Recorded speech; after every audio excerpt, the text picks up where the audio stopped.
Frères et sœurs, bonjour, j'espère que vous allez bien. Beaucoup de personnes veulent confesser leurs péchés, mais elles ont honte. Elles se disent, si je raconte ça à mon frère, à ma sœur, pour qu'il prie pour moi, est-ce qu'il va garder le secret? Est-ce qu'il ne va pas raconter aux gens ma vie? Beaucoup de personnes. Et pourtant, c'est important. C'est très important. Beaucoup de personnes n'ont pas la paix. Parce que le Seigneur veut que tu confesses ce péché.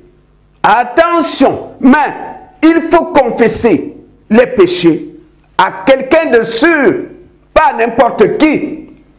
Je connais en Picardie un frère qui avait confessé son péché au pasteur. Quelques jours après, tout le monde était au courant. Le frère avait honte, obligé de quitter la ville. Il faut être sûr de la personne.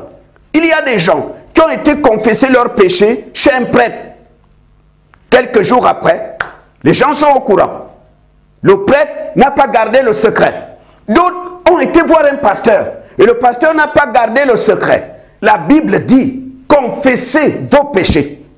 Confessez vos péchés les uns les autres. Priez les uns pour les autres. Mais attention, il faut être sûr de la personne.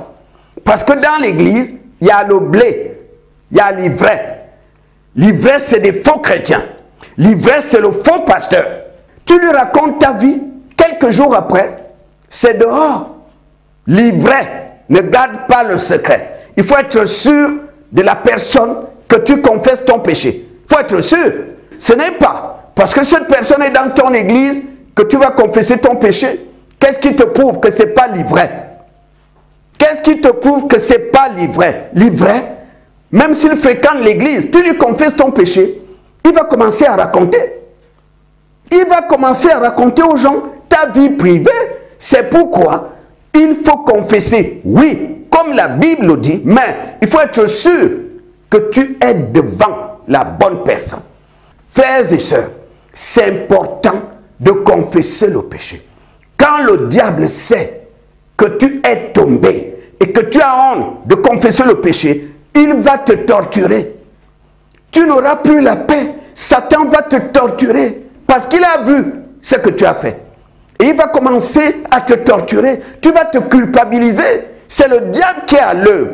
Et tu verras que lorsque tu vas confesser le péché, tu seras libéré. Tu auras la paix parce que tu as confessé le péché. Si tu n'es pas sûr de la personne, ne confesse pas ta vie. Ne raconte pas ta vie, même si tu veux la prière, mais il faut être sûr de la bonne personne. C'est pourquoi, si l'esprit te pousse à aller confesser le péché, il faut être sûr de la personne. Il faut être sûr, parce que dans l'église, il y a des sorciers. Dans l'église, il y a l'ivraie. Dans l'église, il y a des faux chrétiens. Dans l'église, il y a des nouveaux convertis. Il faut être sûr de la personne. Tu vas voir le prêtre, le pasteur ou un fidèle de l'église. Mon frère, je veux que tu pries pour moi. J'ai couché avec la femme de Lambert. J'ai couché avec la femme de Lambert. Il prie pour toi. Quelques heures après, parfois Lambert lui-même est au courant. Lambert est au courant que tu as couché avec sa femme. Beaucoup de personnes aujourd'hui ne vont plus dans des églises parce qu'elles ont été trahies. Elle a été confessée son péché. Elle l'a confessé au pasteur, au prophète. Et puis, quelque temps après, elle apprend que tout ça est dehors, que les gens sont au courant.